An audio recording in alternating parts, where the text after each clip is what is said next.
Grimm's Tales, retold and illustrated by Carle. Tom Thumb. A poor woodcutter sat by the fire one evening while his wife sat across from him spinning. He said, "What a sad thing it is that we have no children. We live too quietly. A child would cheer us up." "Yes," said his wife, "I'd even be glad of one the size of my thumb." Some time later they had a son, and sure enough, he was no bigger than a thumb.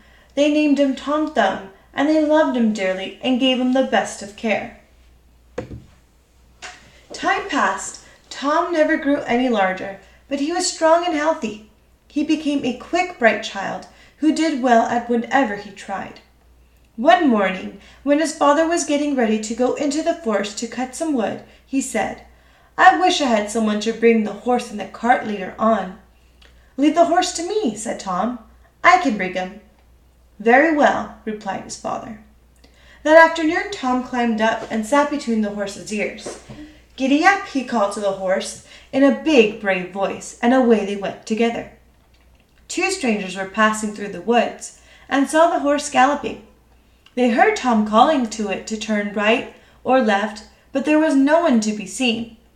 "That's very strange," they said. "Let's follow the cart and see what happens when it stops." Soon the men came to the spot where Tom's father was waiting, and they hid behind a tree. "Here I am, father," Tom called. "Didn't I drive the horse well?" "Yes, you're a fine boy," said the woodcutter, as he lifted Tom to his shoulder.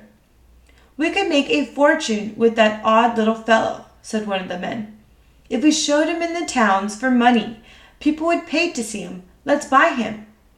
"Hey there," he said to the woodcutter. "Here's a fine piece of gold. Sell us the boy. We'll take good care of him." "No," said the woodcutter. "He is all my wife and I have, and we love him with all our hearts." But Tom whispered in his father's ear, "Take the gold and don't worry about me.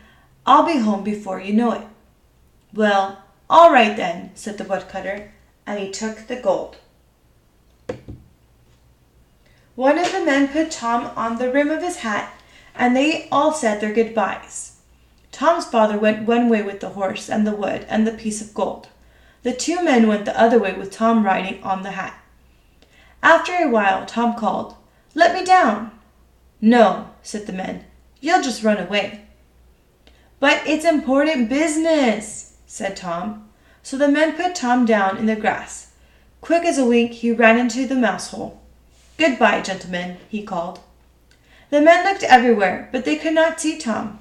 They poked in the hole, but he stayed safely out of reach. "We've been tricked," they said angrily, and they went on their way. When Tom came out of the hole, the moon was up. Traveling at night is risky, Tom said, so he curled up in a snail shell that lay in the field nearby.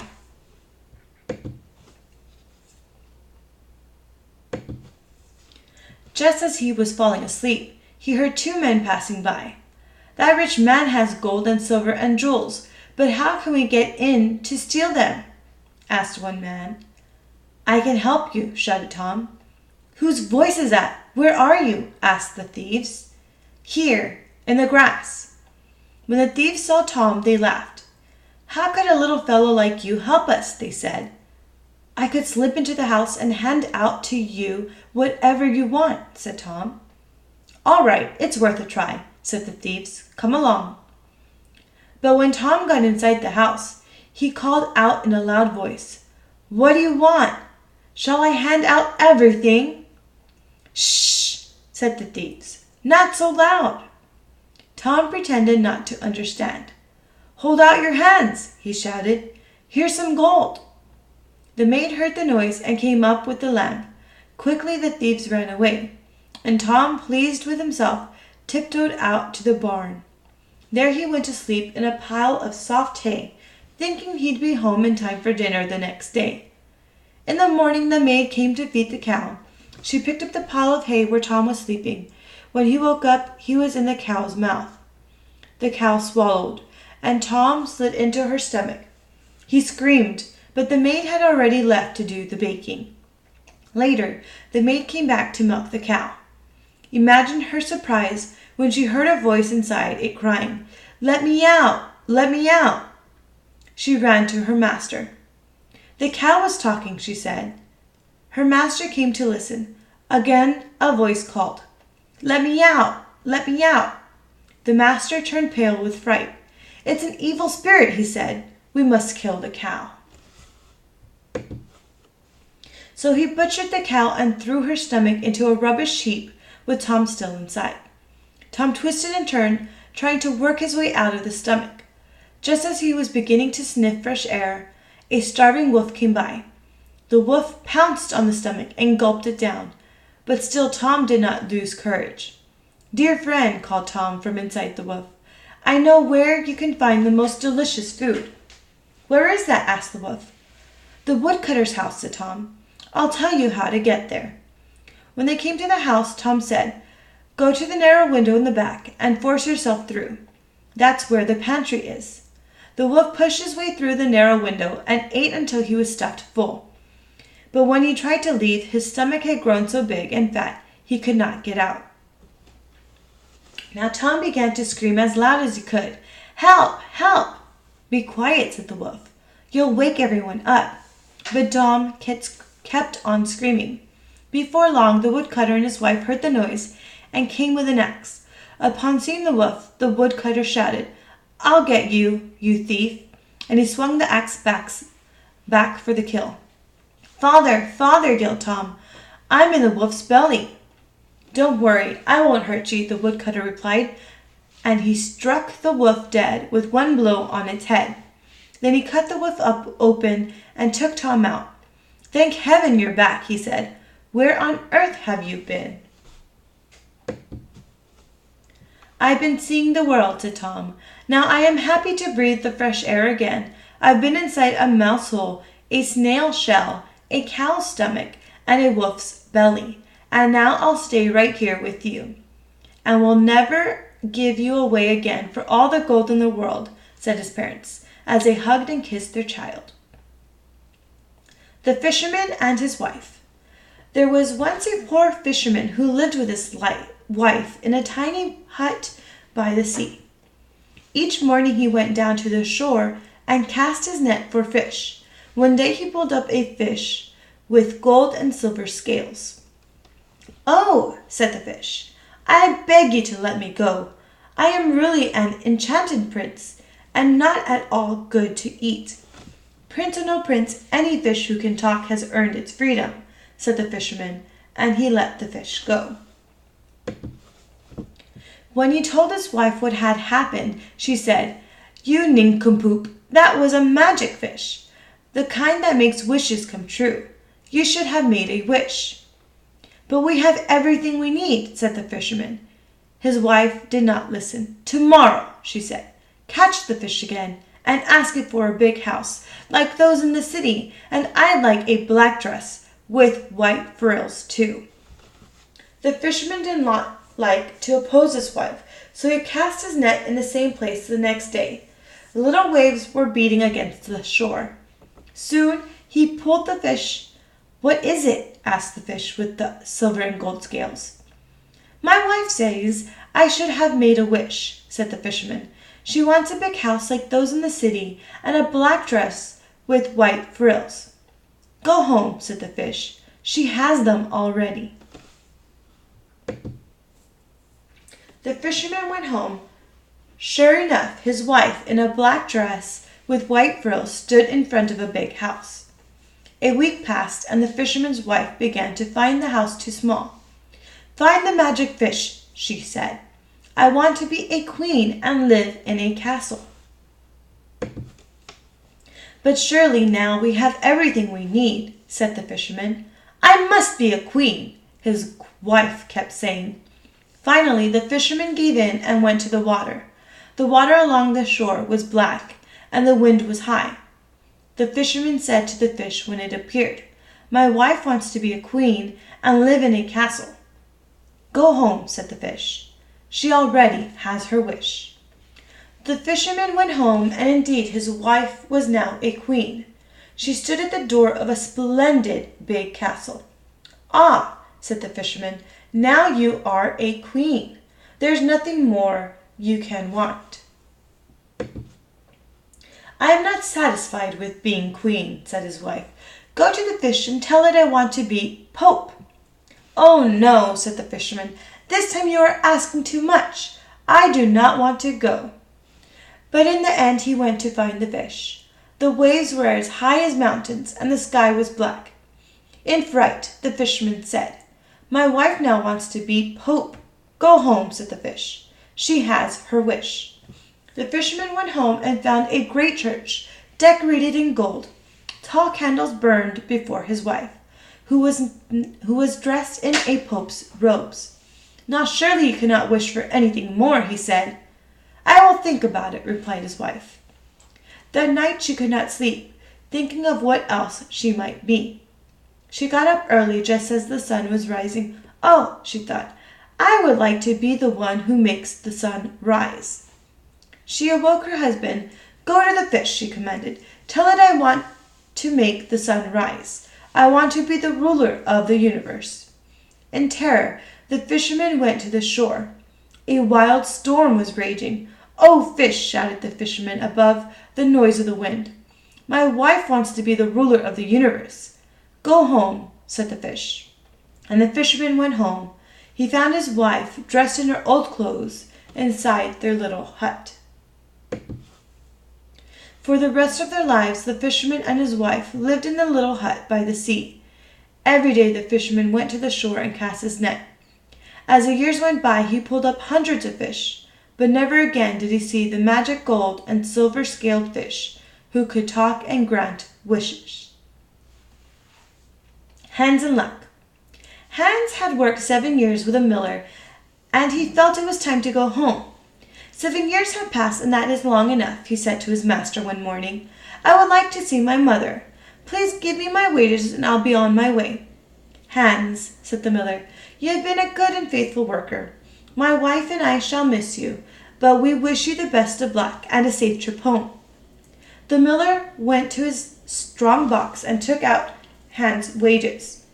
"Here is your pay," he said, and gave Hans a piece of gold the size of his head. Hans wrapped the gold inside a sack and threw it over his shoulder.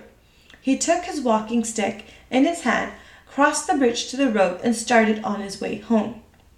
The road was rough and hilly, and the mid-morning sun was hot. Hans began to sweat. The gold seemed very heavy indeed. Just then a horseman came galloping by. "Ah," said Hans, "a horse is a fine thing. A horseman does not have to carry a heavy load like mine on his back." "What is in your sack?" asked the horseman. "It is a piece of gold, and it is quite a lump to carry," said Hans. "If you like, we will trade," said the horseman. "I will give you the horse, and you give me the gold." "A good deal," said Hans. The man helped Hans onto the horse, then made off with the gold as fast as he could. Hans went on his way, feeling lucky to be riding along so easily, but the horse soon understood that Hans was no rider, and Hans was thrown to the ground. A farmer milking his cow in a nearby field stopped the horse and helped Hans to his feet. Hans was very thirsty. "Dear man," said to the farmer, "it must be wonderful to have milk whenever you want some, and good fresh butter and cheese besides. How I would like to have a cow." "A cow is indeed a very fine thing," replied the farmer, "but a horse can be useful too. If you like, I will trade my cow for your horse." "A good deal," said Hans. "A horse is not for me. I will never ride that animal again. A cow will suit me better." He took the cow, and the farmer climbed onto the horse and rode away in a great hurry. Hans felt he was the luckiest man in the world, and he sat down to milk his cow. But milking a cow was somewhat he had never done before, and he was clumsy at it. He pushed and pinched and pulled, and the cow would give no milk. Hans tried again, twice as hard. At last the cow became impatient. She raised one of her hind legs and gave Hans a good kick. Just then it happened that a man was passing by on the road. He had a big fat pig which was taking to the market. "Why should the cow kick you?" asked the man. Hans told of his troubles. "The cow looks poorly," said the man. "Maybe she doesn't give much milk." "What?" said Hans. "How much better if I had a lovely fat pig like yours, pork chops and roast, and say nothing of sausages." "Well," said the man, "just for you I'll trade. You take the pig and I'll take the cow." The exchange was made and Hans set out again. But the pig was stubborn. No matter how much Hans wanted to go one way, the pig wanted to go the other way. Besides, it squealed and screeched and grunted just like a pig. Hans was getting discouraged when a woman with a fat goose walked by. "Eggs for breakfast," Hans thought, "and feathers for a pillow and a roast for Christmas, all from one bird. Not bad. Perhaps the woman is willing to trade." The woman knew a good bargain when she saw one and was happy to trade. Hans went on and was close to home when he saw a knife girder at work. "What fun!" Sparks are flying through the air, and the girder's money pouch was full of coins. "That's a fine goose you have," said the girder. "Where did you buy it?" "It was a lucky swap," said Hans, and he told the girder of all his trades, starting with the lump of gold. "You've a good head for business," said the girder. "You should take up my work." "How can I do that?" said Hans. "I have no grindstone." "Well," said the grinder, as he picked up the loose cobblestone from the road, "it so happens that I have an extra one. I'll trade it just for the goose." And so they traded the goose for the old cobblestone. Hans felt he was the luckiest man in the world, but I've walked a long way, and he was very tired and thirsty. The stone grew heavier and heavier every minute. At last he came to the water fountain. He put the stone at the fountain's edge and bent over to take a drink.